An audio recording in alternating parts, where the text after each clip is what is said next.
Good afternoon, everybody. Good afternoon. Hey, Good afternoon. Hello. Good afternoon. thank Good you afternoon. guys for hopping on. It is 3 o'clock. We normally give folks to about 3:03 to hop on. So talk amongst yourselves. Greet someone you haven't seen in a while. Feel free.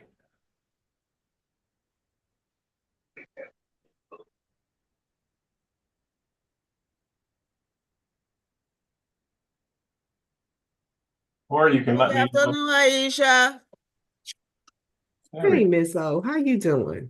I'm good. How are you? Good. You know what? I knew who you were without even looking at the camera. You just have that voice. I said, that's Miss Odell. Yes, it's me. Hello, everybody.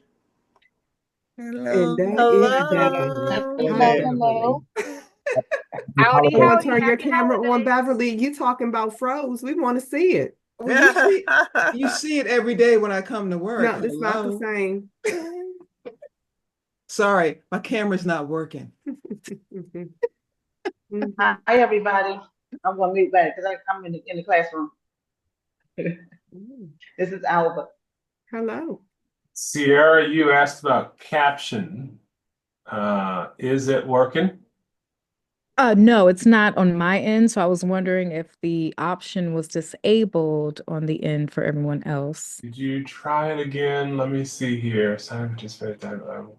Yeah, I like to think that I'm pretty savvy with the tech. So I think it's not in its usual place here on Zoom. I don't actually see how to turn it on myself. Anyone else have a clue of how to do that? What are you trying to do? I think she's Turn trying on the to, captions for the meeting. yeah, I have a captions button on my screen. It looks like everything is turned on that should be turned on. I think if you click on the arrow next to audio, Okay, settings, accessibility, and then you can, accessibility, and then it should be, It says always show captions. I have that checked. I do as well, and I don't see captions. But it's okay. It's no problem. I was just asking just in general for ADA. Yeah, we should know how to do that, right? We are the ARC. We should know how to do that. Ryan's gonna tell. He's gonna figure it out and tell in about 2 minutes. All right, it's 3:04. Good afternoon, everyone. It is great to connect. This is the last all-staff meeting of 2024, and we really want to give you guys time to just chime in on how things are going and ask any questions you have. So I'm going to share my screen to help me remember what I'm supposed to do. So I was looking at this phrase as some of you were coming online. This is the season to invest in our future. And I thought I would ask this group a question. No executive team members, please. Just I wanted to see, when isn't it a good time to invest in the future? Is there such a time? It's always a good It's time. always a good time. It's always a good time. Is that true? Yes. Yes. Okay, I got 2 yeses. Yes. Any dissenters in the group? I disagree. Oh, Sierra, please do. Disagree. Why do you disagree?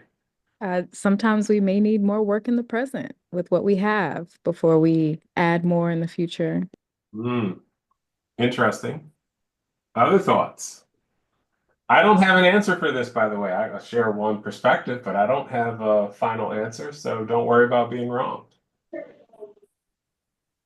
Is this a good time to invest in the future? And if so, why? That's a different question. For the ARC, that is. Anybody else? You come off mute. I don't know if you guys are writing in I chat. think it's always good to have a plan for tomorrow. Mhm. Always good to have a plan. What about our personal lives? Is it always a good time to invest in the future? I would say yes. And why? Why invest in the future? Mostly if you have like children or grandchildren or stuff, it's good to invest because plan ahead. You don't know what can happen. So you just plan ahead, put something aside for the future.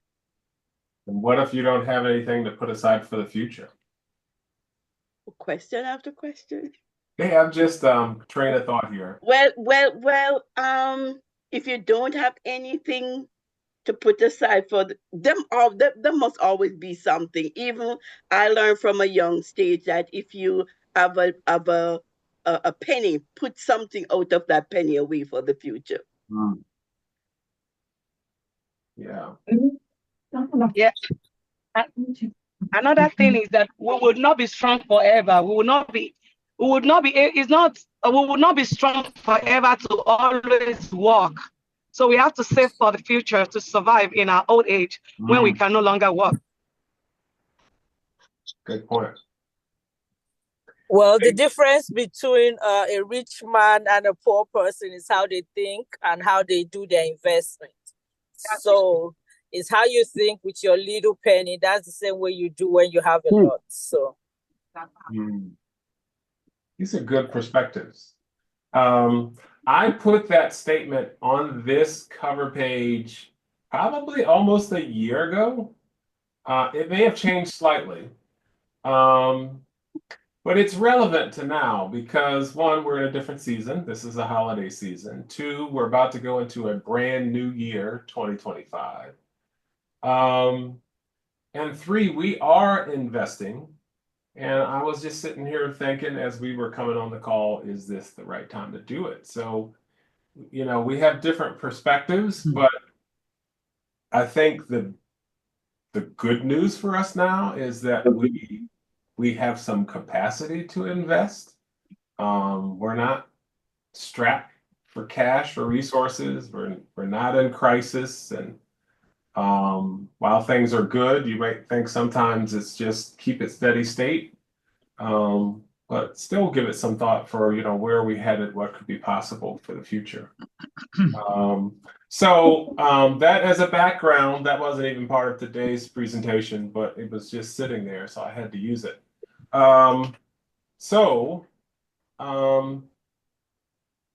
Let's start with a question. And I'm going to answer the question first, and I'm going to ask for you to answer it differently after this slide. So question here, just to get us warmed up, was who are we? And you can see on this slide, there are two statements. One is a mission statement, which kind of describes what we do, what we are doing now, what we might do in the future, what you can observe. And the proposed vision statement is, why are we doing that? What is the hope? What is the destination? What does the picture of the future look like? I don't know if we've shared these two statements with you before, but these are statements that a committee of staff have brainstormed, edited, gotten some feedback from the board on. And as we continue to work through a process of building what our plan will be, how we will invest ourselves and prepare for the next 3 or so years, this statement should at least point us in the right direction. So the first statement, mission statement, ARC Prince George's County is dedicated to empowering people with intellectual and developmental disabilities, as well as other community members in need to achieve their fullest potential. Thoughts on that statement? That's that guy, Sitting up front, we just had this conversation. Thoughts on that statement? Any thoughts? Does it sound like what we do? Yes, Who said yes? I did. This is Keisha Phelps. Keisha Bells. Um, Yeah. I guess How do you see that mission statement being played out today? Give an example. Now I know we have like the senior program, senior community program. We're adding more investment into our families.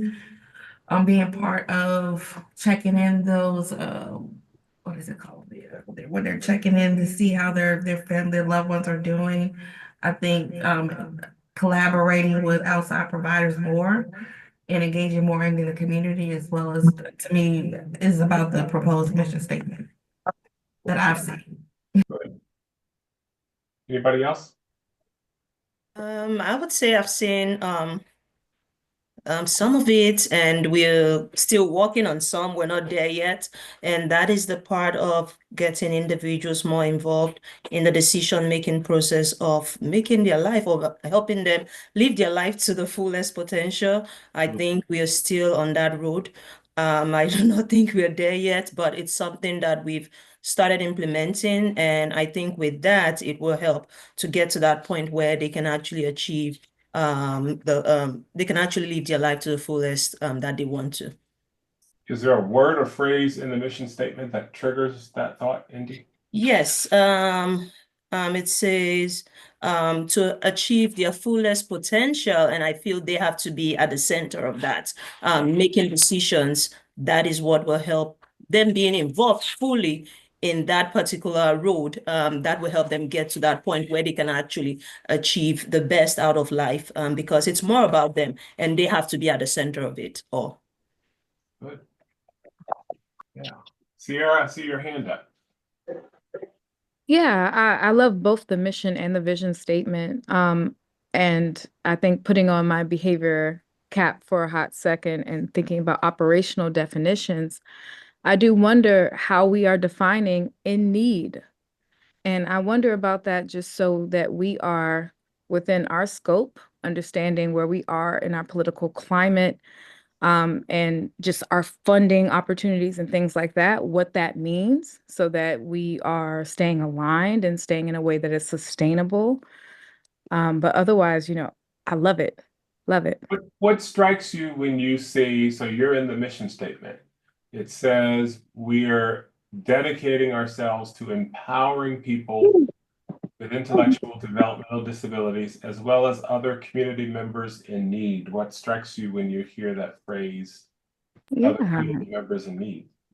Yeah, so I can think about a slew of things. I can think about under-resourced communities. I can think about folks who are grappling with substance abuse. I can think of families that may need more public health education. So they may not need that focus support, but they may have missed out on that sort of just, this is how you brush your teeth sort of thing. And so I wonder just how deep we're going into it. And we're thinking about those different layers. That's what I'm thinking of. Good. I have to mute folks who aren't muted, so I apologize. Good. So I do want to point out, and you sort of hit on it, this phrase really broadens our scope. Our genesis, our founding, was really been around supporting people with intellectual and developmental disabilities. Both of these statements have wording in here that allows us to think about and prepare for and consider who we are, what strengths we bring to the table, what capacity we have, and how we might support other folks, in addition to those born with intellectual and developmental disabilities, to achieve their fullest potential as well. We're probably not, like most organizations, will not solve world hunger. But the question is, how can we add the most value where we are? I'll take these two last hands and then we're going to keep going. So I think I saw Jennifer first and then Kendra. Just a comment building on top of what Sierra said. I think I would agree as well as other community members in need, that in need really broadens the scope of that mission and leaves a lot of room for growth. But I do think one thing in a nonprofit class that I took, we talked about mission creep and wanting to make sure that you don't veer too far away from what your mission is. Yeah, so that's a balancing act and a tension, right? Yes. Once you expand, you have to look at that because that statement actually does imply intentional creep. Mm-hmm. It does imply intentional creep. And so does the vision statement. As we've talked to parents and some others, given our history and the primary mission of this organization, serving people with IDD has to be primary. Yes. So you see the way it's worded to support people who were born with intellectual and developmental disabilities as sort of our primary. But I do think you can argue that the IDD community is stronger when the rest of the community is strong. So, you know, you can make that argument that making sure that, you know, the rest of Prince George's County as whole could really benefit, you know, what our mission is and what our vision is. Right. Kendra and then Ashley, and then we're going to go on. Well, Jennifer kind of hit on that, what I was going to say anyway. Making sure that the mission is what the mission was, falling under the ARC umbrella, not just for Prince George's County, but nationally too. This was a nonprofit made for intellectual and developmental disabilities and their families. So just making sure that we're staying on track, not just locally, but you know, falling under that ARC umbrella, even as we do try to expand. Okay. Ashley? My concern, but also just need for clarity, was in the vision statement when we specifically specify folks who were born with intellectual disabilities and then touch on people who face life-changing challenges. While I may understand that the ARC has generally accepted people who may have experienced disabilities later on in life, I'm wondering if with this vision statement, if that'll deter people from understanding that technically if they developed a disability later on in life, they fall under the life-changing challenges category, I'm assuming. But I don't know necessarily if that'll be as clear as it once was. Yeah. If you have, this is good. So if you have any tips for how you might make sure that's not confusing for folks or that is helpful as written, please do email me would be the best way. Email me, and that way we can consider. And so sometimes you're doing these statements, it's hard to fine tune it so it is exactly perfect, but directionally, I do appreciate that one of the things you're highlighting, and I'm sure this is going to take some getting used to and some additional thought, is that we are now and in the future will be serving likely more folks than those that just have intellectual and developmental disabilities. It could be folks that have mental health challenges. It could be seniors. It could just be a very low income person who needs help getting to a doctor appointment because we have a huge fleet of vehicles that sit still at certain times of day. So our goal is to take those things, those resources we have available, to make them useful for the community so folks have the support they need. All right.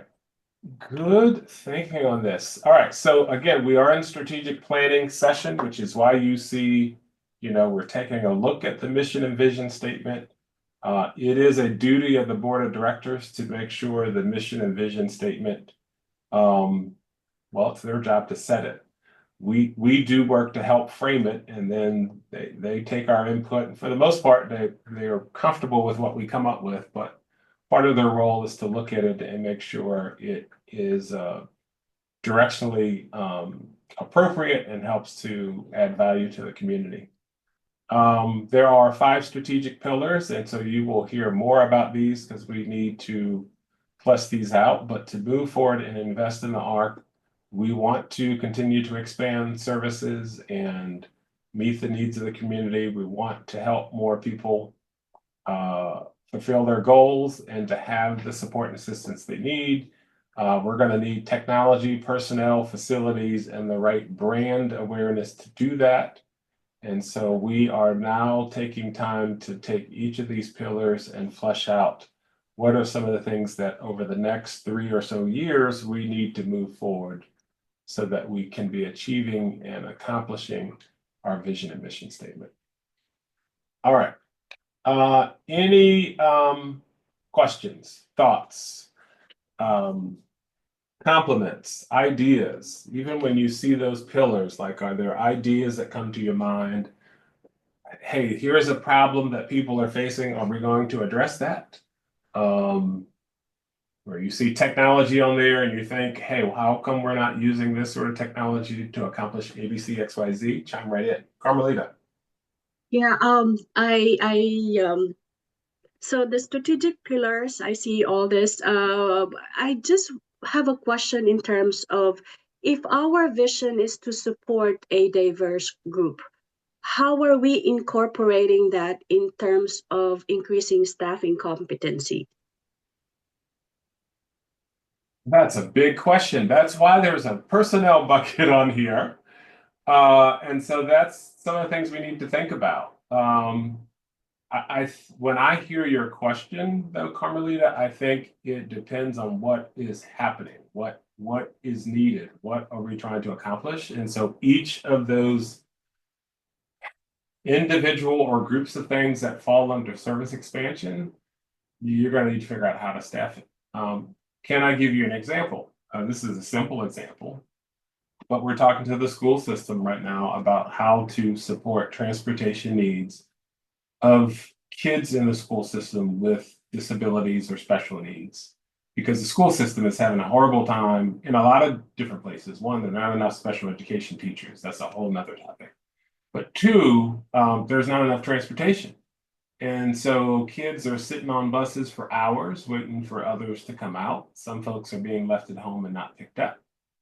And so could an organization like the ARC, who understands how to support and transport people and keep people safe, step in and provide support like that? The answer is yes. How do we do that? We'd have to add staff that would be available to get the training, to get the background checks by the Prince George's County school system, along with our background checks, and to be staffed up to do that. That might be a simple example, but each of those initiatives or additional services will require some staffing. I don't know if everyone got a chance to watch the video. I used the video because I had already done it, and it gives you a glimpse of exactly what we share with our board of directors. In there, you will see that our chapter is going to be taking over the management of the ARC DC starting January 1st. As we pursue opportunities in DC, that's going to require staff because we can't do everything with the staffing that we have. And so each of those items will require thoughts around staff and what it takes. And staff is dependent on what resources you're going to have to support those services. So absolutely, personnel is a huge piece of this. And tied to personnel is organization design and also staff development. How do we train and give people who work here already exposure and development so that as we need people to lead certain initiatives, we have folks internally who can reach out and do some of those things. Somebody's talking up a storm. All right, Shanidra. Hi, good afternoon. Quick question, because you mentioned investing and you mentioned personnel. Is the ARC willing to invest in the staff as far as programs such as like tickets at work and maybe partner with one of the gyms? Because I noticed that this year with our healthcare, we had to get certain paperwork signed off by doctors, and the price of your healthcare went up or down depending on that particular paperwork. But just wondering if the ARC would be willing to partner with, gyms to make sure that staff does have access to lower some of those personal costs. What is gyms? Like, what is it? Like PG Sports and Learning Complex. Oh, yeah. Oh, Fitness centers. fitness centers. Thank Okay, you. okay. Fitness I thought I didn't know what gyms were. Okay, so your question is there a way for the ARC to support people in their physical health, fitness, including sort of having folks engage in fitness through gym membership? Yes, because it's impacting your healthcare prices that we pay for insurance. Okay, let me ask you this. Yeah. If more people at the ARC actually had a gym membership, are you suggesting that the insurance company would lower their rates? I can't speak for anybody else. I know that with some of my personal stuff, the cost of my healthcare that I pay, my insurance that I pay for healthcare monthly went up based on that paperwork. So are we willing to make an investment in the staff so that long term, that could. ARC, when you say paperwork, is this ARC paperwork? Rob, she's talking about the Bravo Wellness Program. I thought that's where she was going. I just wanted to get clarity. So I usually want to provide just a little insight on that, and I'll add to it if Sure, I'll take that. So we do have, good afternoon, everyone. We do have our Bravo Wellness Program, which is, as it says, a wellness program that is designed to encourage you guys, all of us, to be healthy and to take better care of ourselves. So there are about 4 different pillars, and based on how you do, that does help to determine your insurance premium. We actually are going to be moving away from Bravo. They're actually going to be folding over. So this is going to be the last year we're with them. And as we look at new wellness providers, an opportunity to provide fitness memberships or a discounted membership is something that we're taking a look at. So nothing is off the table right now. Yeah. And that was a good question, Shanidra. I'll just share one other thing along with what Aisha shared, because I thought about this a couple of years ago. The only reason I'm a little hesitant to help people pay for gym membership is that they will not go to the gym. So as we look at a new program, if there's a gym willing to structure it so we pay per visit, I'd be open to that, as long as it's cost effective. But what I do not want to do is give, what's the gym around here? One Life or LA Fitness $25 per month for all of our employees, but only 6 of them are going to the gym 3 times a month. They're getting rich and we're just wasting money.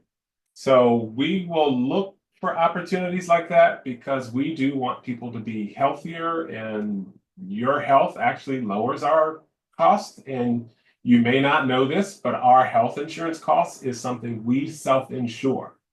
So when you have a claim, we pay it. We don't go to an insurance company and say, pay that claim.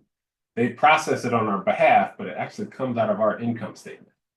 So the healthier our staff are in general, the more efficient we are as an agency, if that makes sense. But we have to figure out a way to do it that makes sense for us and is not a waste of resources. But yeah, I would certainly be in favor of supporting something that is per visit. If some organization had accounts and every time one of our staff went to the gym, they charged it $2.50, count me in. All right, Eula, and then we're gonna, Yes. Indy, and then we're gonna move forward. Good afternoon. Good afternoon. Yes, since you are in, that somebody asked that question and you are answering it, I just want to say 1 or 2 things, because when we were applying for the annual health insurance in June, I realized that I took the medical, but because I didn't put in for the wellness, the amount I'm supposed to be paying went up like $50. And I contacted Karen about it, and she was saying that because I didn't put in for the wellness. But my question is, since you are in it right now, wellness is supposed to be voluntary. I don't believe wellness should be like should be forced on us. Oh, So okay. yes, So this is yes. great. So okay, please, We can I have finish? to, we have, let me just, I know what you're saying, but so let me respond to it. And I'm smiling not because I don't like your question or have an issue with a question. I'm smiling because we have so many new staff every year. We probably hire, I don't know what, Aisha, 270 new staff every year. So there's some things I've said a number of times before that I have to answer again, which I don't mind because I know we have so much staff inflow. So the way the program works, you can look at it two ways. I'm going to tell you the way I look at it, and it won't change. So the way the plan works is the plan has a cost.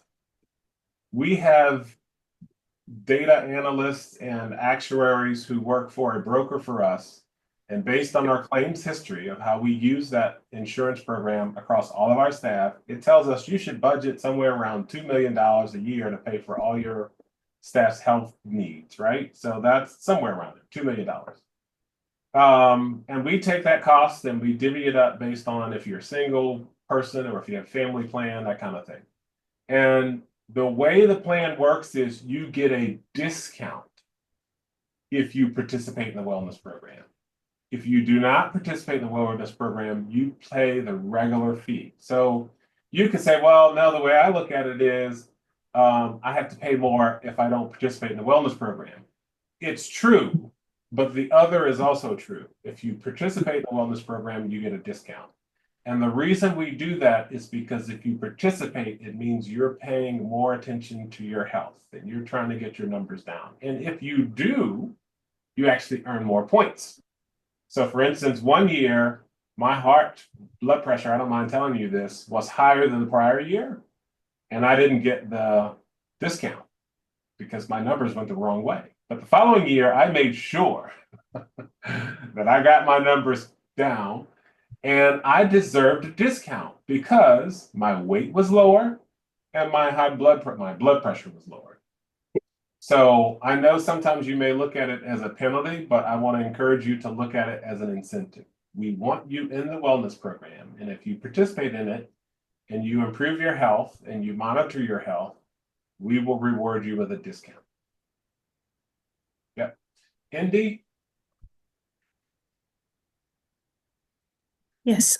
So my question is based on the opening of this meeting. You talked about investing in the future, and so I'm tying it to organizational growth and service expansion. So it's more like a question, will the ACT eventually or in the future be planning for clinical services, especially for areas like PT/OT, as that will also reduce the numbers of individuals that will be going out to rehabilitation facilities and the rest. So we're able to maintain their care right here within, if that's something that we have in the pipeline.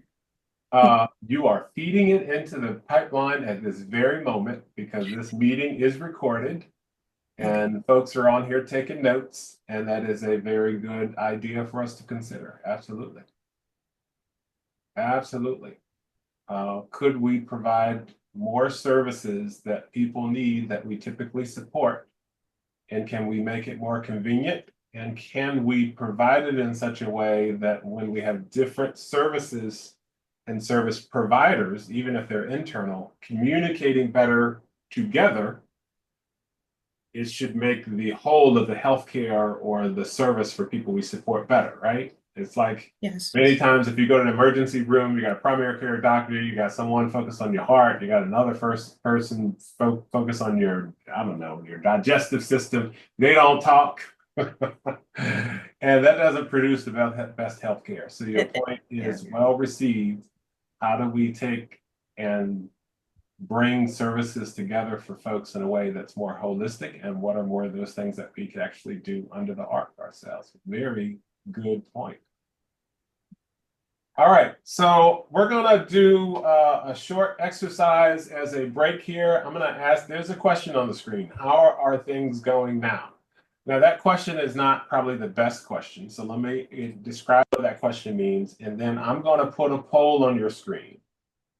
And I think what the poll is gonna ask you is, this is an assessment. So you, all 211 of you, represent now the 700 staff of the ARC. So your voice is very important. Because the question is, what do you see that we do well? What are our hallmarks? What distinguishes us as an agency? And almost what defines us as people who make this agency up? A short word that you could use with what we're trying to get to, and we've talked about it for years, but we haven't finalized it, is what are the values of the ARC? Because if we have values, you should see them lived out. Is that correct, Elizabeth? If an organization has values, they shouldn't just be something written on the wall. You should actually walk in the door and feel it, see it, be moved by it, etc. So I'm going to put up a poll, and I want you to pick only 4. I think the system will allow you to pick more than 4. If you do that, I don't know what will happen, so don't do it. Pick only 4. And it should help us prioritize a list that's here. Are you all ready? All right, here we go.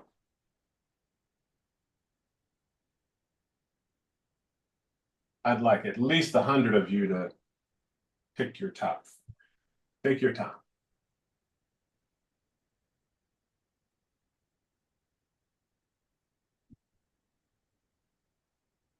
You click some buttons and you change your mind, you can unclick items, I believe, before you hit submit.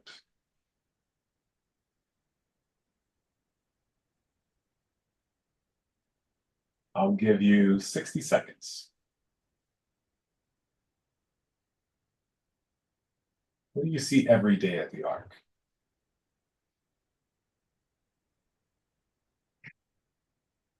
How do we relate to the world, to all of our stakeholders? Anyone who interacts with the ARC, what do they feel today? What do we think they feel today? What really stands out? You can only pick your top 4. All right, we got another 35 seconds.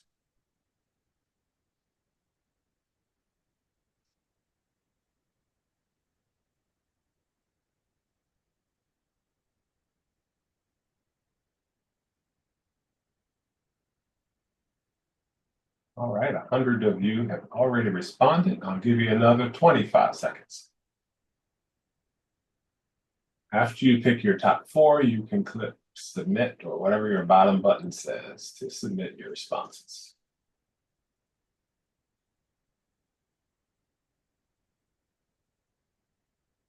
I'll give you another 10, 9, 8, 7, 6, 5, 4, 3, 2. The last couple of you, click your submit button. Very good. We kind of stopped about 130 people, and here we go.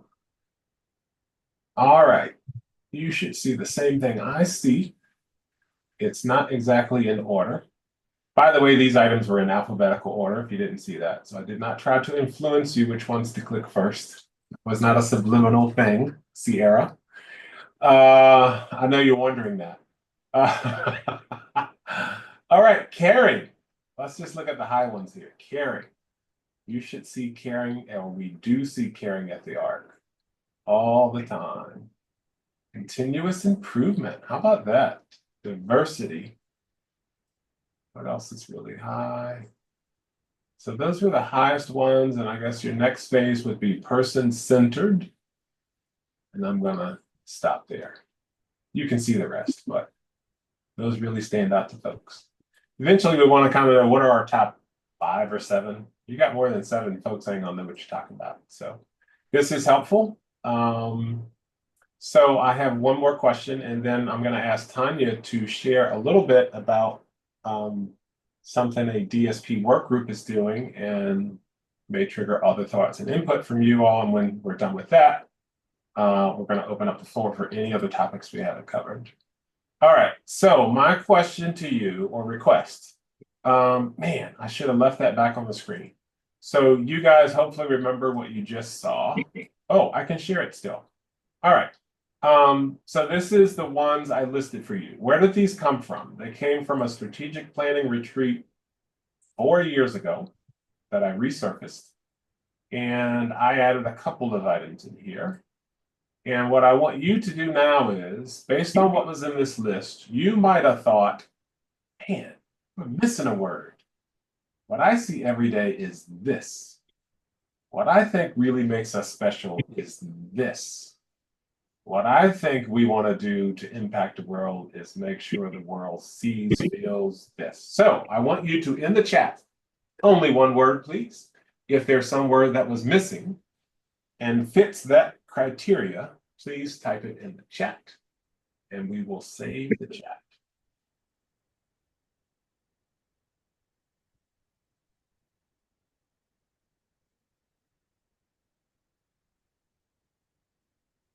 And Ryan, you would not believe that I'm just seeing your message that you sent an hour ago.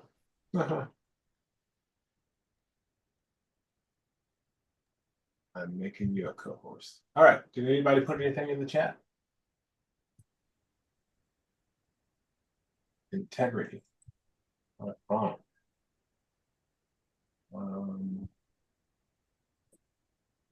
Innovative, compassion.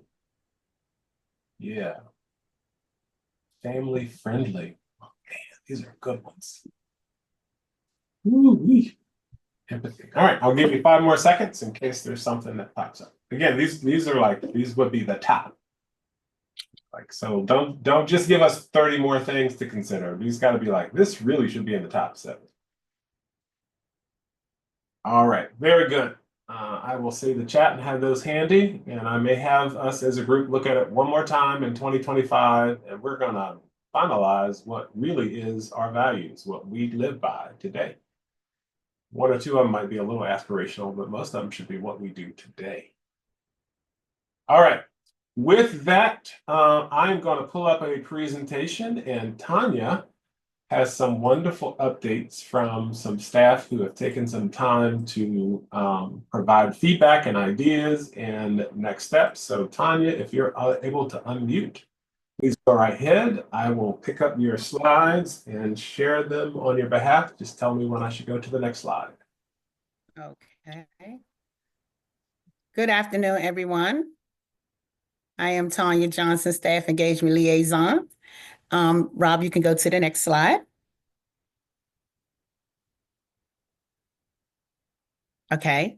What is the task force is a group of assembly to address a specific problem or accomplish specific goals. The purpose of this DSP task force, it was here at the ARC PG, it used to give DSP a voice in the work culture. Developing one, I'm not going to go through all the slides. I'm just going to go through some of them and then give you the recommendation of what the DSPs came up with. As a new project, it was very rocky starting out, but we made it. We got through it to help people to buy in and get the attendance that we need. The main topic of focus was communication with a focus on staff not reading emails and replying on other platforms like WhatsApp. Next slide. These are the current members, and you can view that in your time. Next slide. Current areas of DSP concerns with staff inputting and hiring decisions, performing evaluation, input for supervisors, non-English speaking in the homes, refreshing training courses for seniors and DSP staff, annual drug testing, and the next one was follow up on DSP applications when the applicant when apply for other organization positions. Next slide. Okay, I'm just going to read the first part, staff inputting and hiring decisions because we don't have that much time. Recommendation, 2 DSPs will be randomly subjected to participate as a representative on the hiring panel or interview process. Next one. Sorry, can I ask clarification for this? Or is this when a supervisor is hired, or what positions does this apply to? Thalia or Aisha, you want to answer that?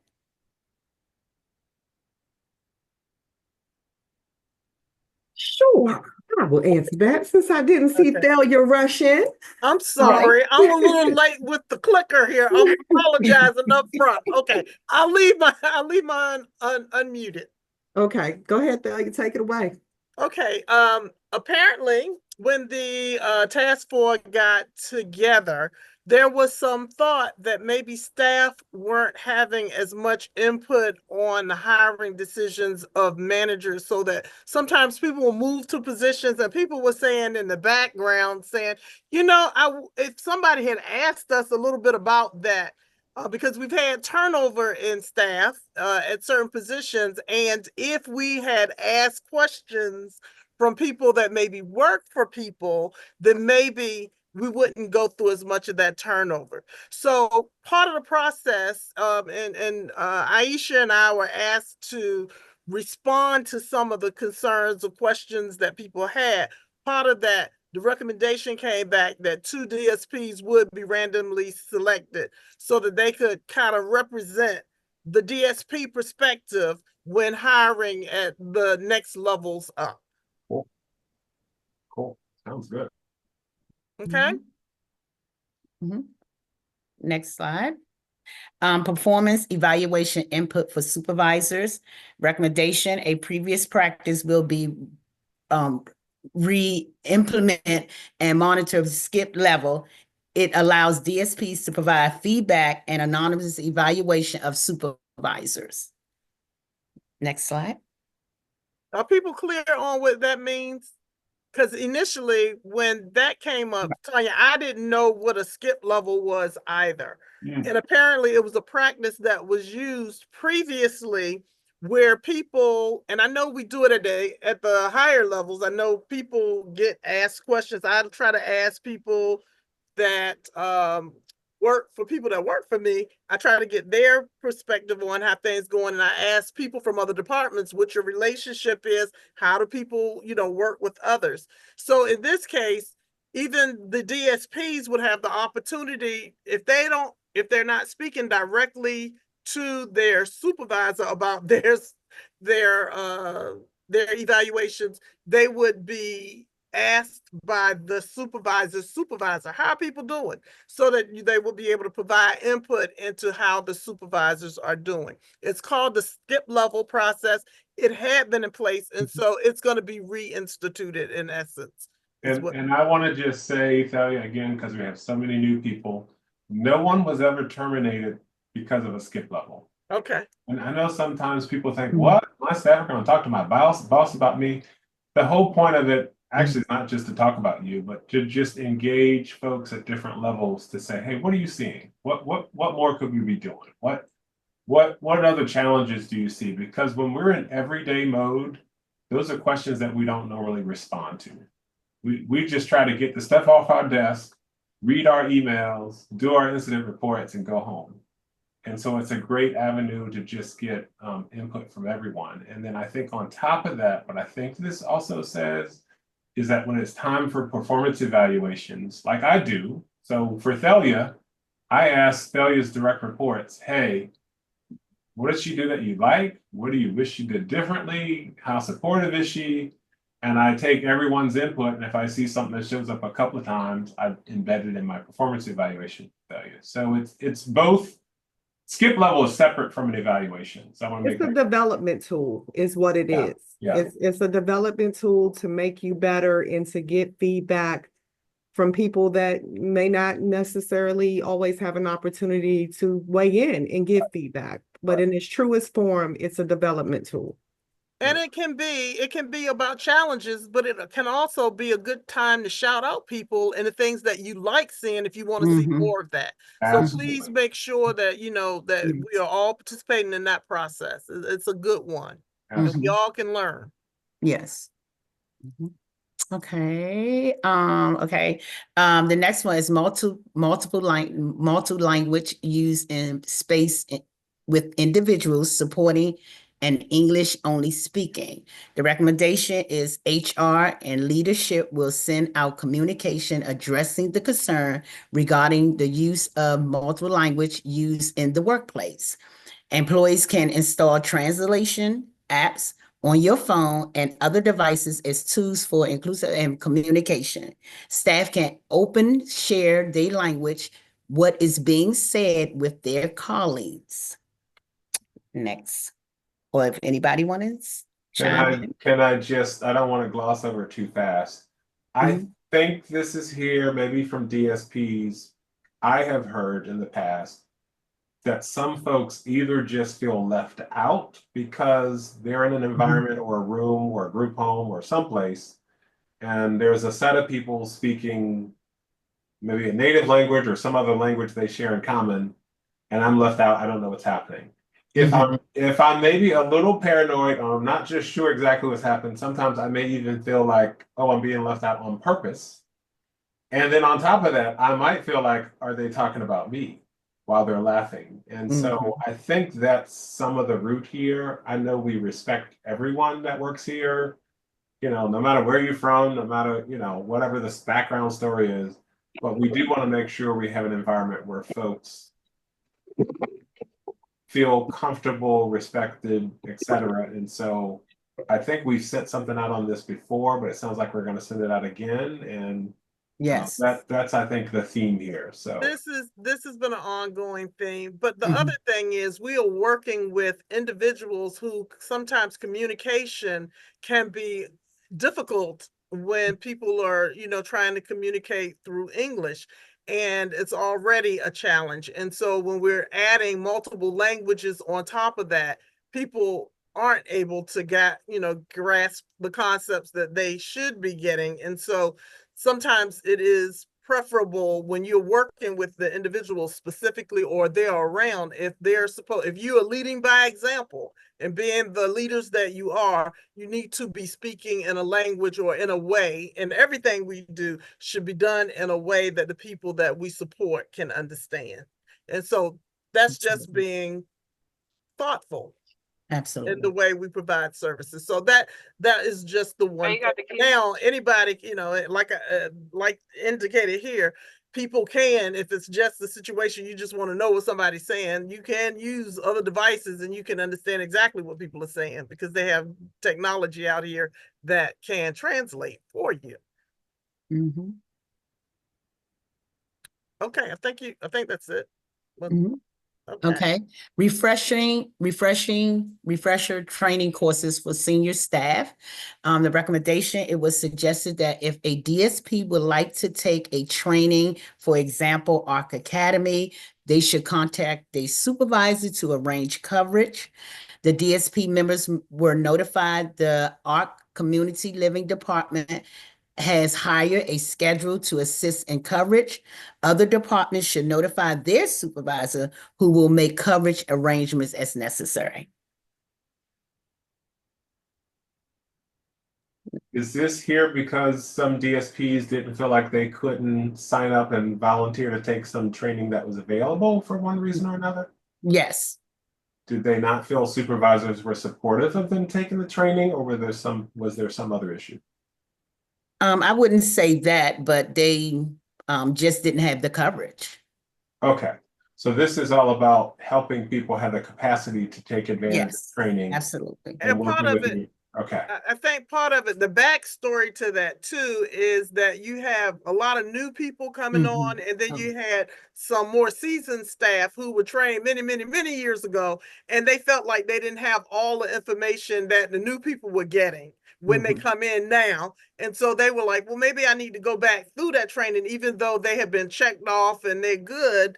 They felt like they might need to go back and just to hear what others are hearing, so that when people come to their environments, they are telling people the same things that people have been recently trained on. Because sometimes new people come on and they say, well, that's not what we were taught. No, right. So they're trying to make it so that it's cohesive, and people, when they come on, everybody's feeling good about working with one base another. of everybody. Very good. Working with one another. Yeah. Okay.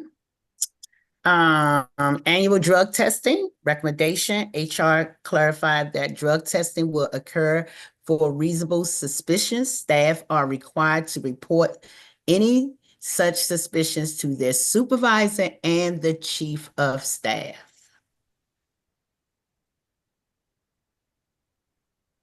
You may as well tell us why this came up too, Tanya. Inquiring minds want to know, why is this here? Because it was mentioned that, some people come in overnight or on staff, and they may feel like they are under the influence of, some kind of substance, but they don't know for sure. So that's why that came up. Okay. That subject.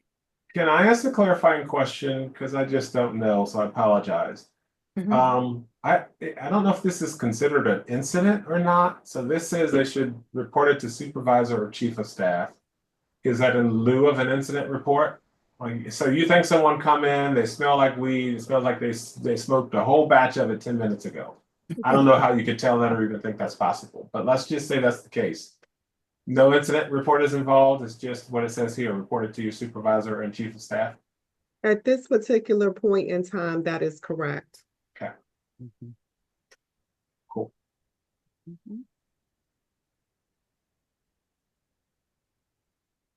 Tanya, Yes. I have a question. What if that person comes in at the shift at 11 p.m.? How will they still be able to contact their supervisor?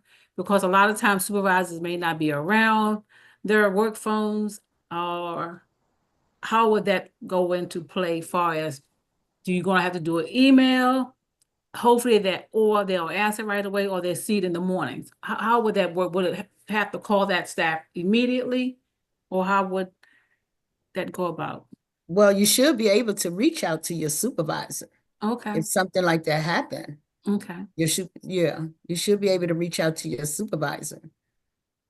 And to piggyback off of that, we also have, our emergency response team, and the members of that team understand that this is a 24/7, 365-day environment and are used to and expect to get calls anytime of the day or night. That was a great question, Crystal. Thank you. Thank Thank you you for the so- clarification, Aisha. Thank You're you. welcome. The next slide. I think that is the next one. Yeah, I think this is the next That's slide. it? Okay, it's all right. Thank you This is so much. Wait, Tanya. This is the Yes. follow-up of the applications when people are applying. Oh. I'm sorry. The follow-up on DSP's application when applying for other positions, recommendation, HR will work with hiring managers to provide feedback to current ARC employees regarding their vacancy. Backstory? Please. Okay. Okay. You guys indicated, and I think Aisha kind of referred us back on this, that sometimes DSPs will apply for positions and they either don't feel like they've gotten out of the queue, or they have gone through an interview process and people have not gotten back to them with the reason why perhaps they weren't the selected applicant. So, of course, we can't give specifics as to why somebody got it and you didn't get it. However, there could be things that we can give as feedback to help people to recognize, oh, well, maybe you should develop your skills in this area, or be able to speak to certain other specific skills that might put you in a better position for a position like this in the future.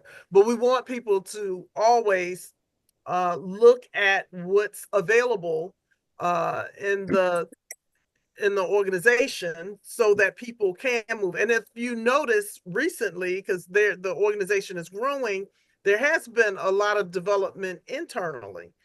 So we want to continue to encourage people to prepare themselves so that they can be in the next round of moving up and developing their professional skills. So, was that it, Tanya? Yep, I think that's it. And I see if you want to join the DSP task force, I will see you in 2025, and you can contact me by email or ask Tanya. Thank you. All right. That was great. Thank you, Tanya, and everyone on the committee. Good. I am unmuted. I didn't know if I was muted or not. The remainder of the time is yours. I know it's 4 o'clock. I'll go to 4:10 max for to honor people's time. But if you have any questions, please unmute, raise your hand, etc. I am looking at Tanya's deck, and it looks like the DSP committee covered things like getting staff input when hiring supervisors and managers, getting input when they're doing performance evaluations, and bringing back skip levels to just give everyone a voice and sharing what they see, what's happening, what's working well, what could be better. Making sure we clarify to everyone what we expect when it comes to language, when it's good and not good to speak in other languages, when other folks around you may be curious, concerned, just don't know what's happening, feel left out, etc. Just giving some color on that so we all feel respected. Refresher training courses for senior DSPs. So again, having folks get an opportunity to go back for training and also be able to sign up for training that's made available and have backup staff fill in for them. Drug testing, and then the follow-up on DSP applications. All right, there could be comments on anything you saw in any of those categories or anything else we haven't covered. So the floor is yours. Hey, Rob, can I bring? Yeah, did I hear Nashawn? Whose voice was that? Yes, that was me. I know your voice already, man. I want to talk about the Ring camera. So I just wanted to kind of just dive into it. So hello, everyone. If you don't know me, I'm Nashawn Smith, the Safety and Accessibilities Director. I just wanted to kind of chime in on the Ring cameras, just due to feedback that we all have been receiving for the past couple of weeks. So I just want to go into it. So the purpose of the Ring cameras was essentially just to give a level of security for the home.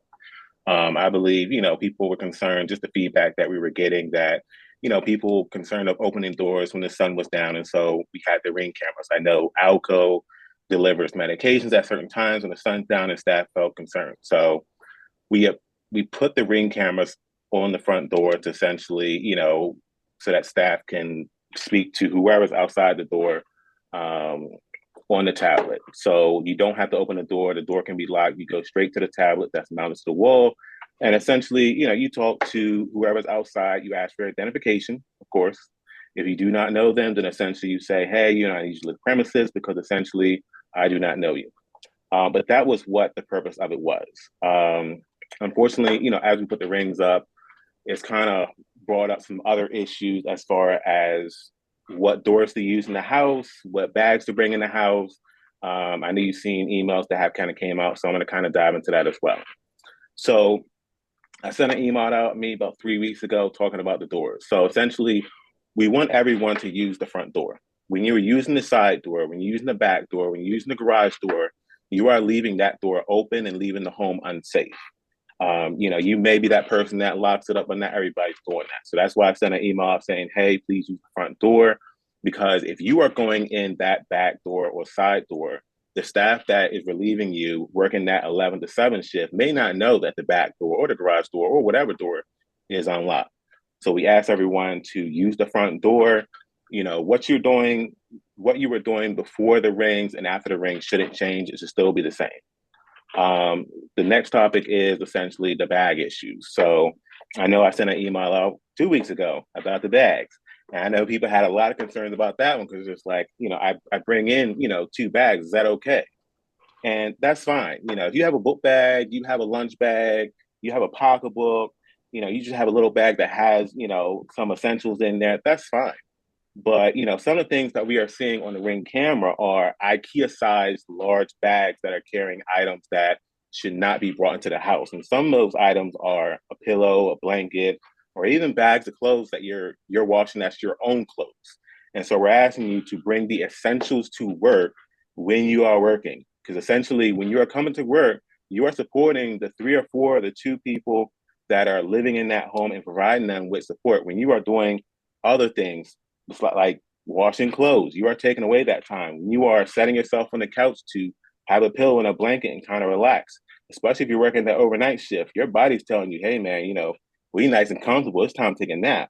And the thing is, you need to be awake because essentially one of the residents in the house could have an emergency situation and you need to be up and alert and ready to go. I've seen a lot of incident reports and, essentially, some of those things, are happening on that 11 to 7 shift. Not everything happens on a 3 to 11. Not everything happens on a 7 to 3. Hey, Nashawn, can we pause there and just see if anyone has any questions, thoughts, feedback on what you shared? Anyone? I know that's more specific to residential, so I don't know what looks on residential in here, but the one thought I had is one thing I know about process work. I've done process work for a lot of my years. Is process shifts. It used to be a phrase. And what that means is over a long period of time, if something is not observed, new trends develop. So somebody sees someone taking a nap, someone sees someone taking a longer nap, but new staff comes on board, naps are, not a problem. And that's just how processes bend and shift over time. And when you have an opportunity to observe and things are more visible, these things come out. So it's not a surprise, but we just want to get back on track.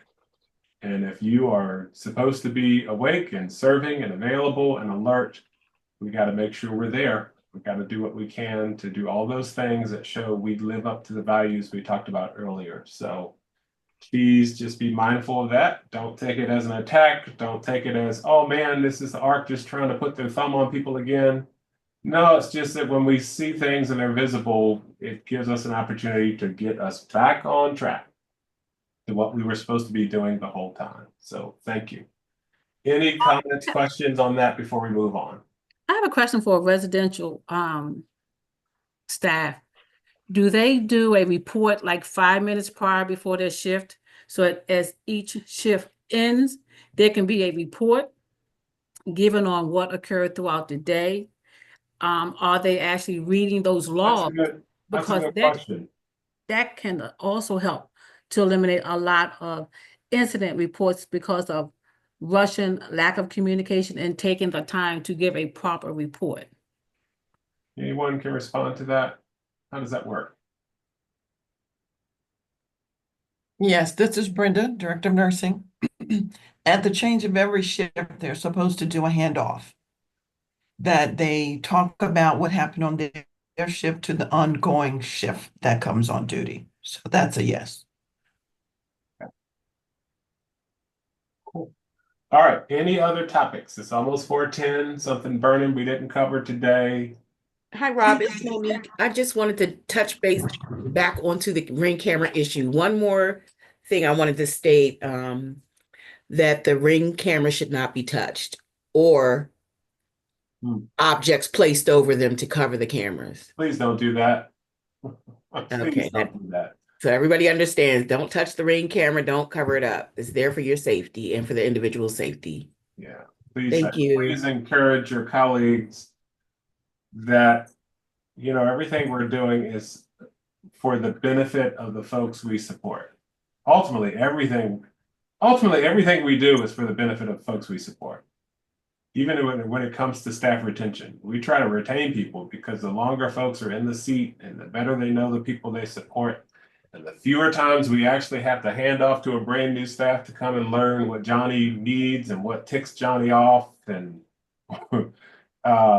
everything we do is for the care, support of the people we that are in our program. So please don't let people skirt the rules, do things, make light of. I know how things can get. It's very important. So I'm glad you shared that. Monique. Well, I have a last question. I'm sorry. No, go I ahead. watched your video this afternoon, and can you just kind of clarify what is MSDE and Martha's tables refer to the contents of our Oh my partnership goodness, you've done with homework. Oh, DSP?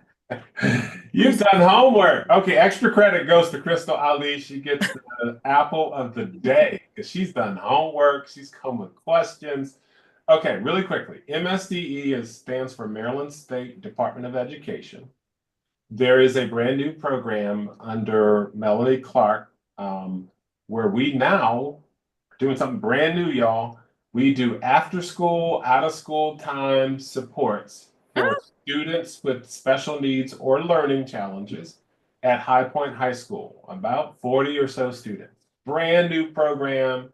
We won a grant to do it. I think it's a 3-year grant or 5-year. So MSDE stands for that. And so in addition to that service, we may also be providing some transportation support for those students and getting paid to provide that transportation. But it really gives students who sometimes don't have many options for after school enrichment, academic support, homework support, enrichment, field trips on the weekend. They're going to have fun and learn, y'all. It's an outstanding opportunity, and I think we might be the only provider in the state that's doing it for kids with special needs. It's fantastic. Your second question had something to do with what? What was it? MSDE and what, Crystal? Office table. Oh, Martha's table. Okay, so that was very detailed. So as we look to revive the ARC in DC, we are talking to the school system in DC and other potential partners. And I did mention in that video that we're talking to a school in DC that's focused on youth with special needs called River Terrace in Northeast DC. And we're also talking to Martha's Table, who has an early learning and pre-K program that will allow us to replicate some things we do in Prince George's County, all in an effort to make sure families who have kids with special needs aren't locked out of supports, that they have good options, that they can be in inclusive settings. Because if those settings like, Martha's Table and others don't have the ability to support a kid who needs nursing support or medication management or behavior support, they're not going to be accepted. They're going to be sitting at home with mom, which might mean mom can't go get a job. So we are looking to offer services like that in DC, like we do in Prince George's County. So Martha's Table could become a partner. We don't know that yet. We are planning to go for a visit of their child care program and early learning center program in January. We will learn more about it, and we will look for resources from the district government and other places to support programs like that. So very great research and questions, Crystal. You get the apple of the day. With that, it is 4:14. I want to wish you all a wonderful Merry Christmas and Happy Holidays. Rob, I'm sorry, Rob. I have a question. So this is Tony from ITP. We had to leave for like 30, 40 minutes because we had an emergency meeting. Okay. From 3:30 to 4. So we missed some of this information. So Okay. is that recording going to be shared later? Very good question. So because you asked that, yes, we will. This is being recorded and we can make sure it's available like we've done some other prior meetings. So very good question. And I'm glad we pushed recording at the front end of that. Thank you. Thank you for making that request. It shows you want to know what's happening and means we're important and this organization and this progress is important to you. Yes, sir. Thank you. Thanks everybody for tuning in. We appreciate you so much. Enjoy the holidays and here's to a prosperous 2025 for all of you and your families. Take care. God bless. Happy holidays. Happy holidays to you all. Happy holidays. Happy Happy holidays, everyone. Bye. Bye, everyone. Bye-bye. I'll Happy see holidays. some of you on December 20th. We'll be caroling in Bridges on December 20th if you want to bring your voices and have a good time with us. And if you can't sing, bring a little instrument or something to tap, make some noise and rhythm. That is next Friday, December 20th, 10:20 to 11:40, thereabouts. Have a great day, everybody. Thank you. Bye. Goodbye.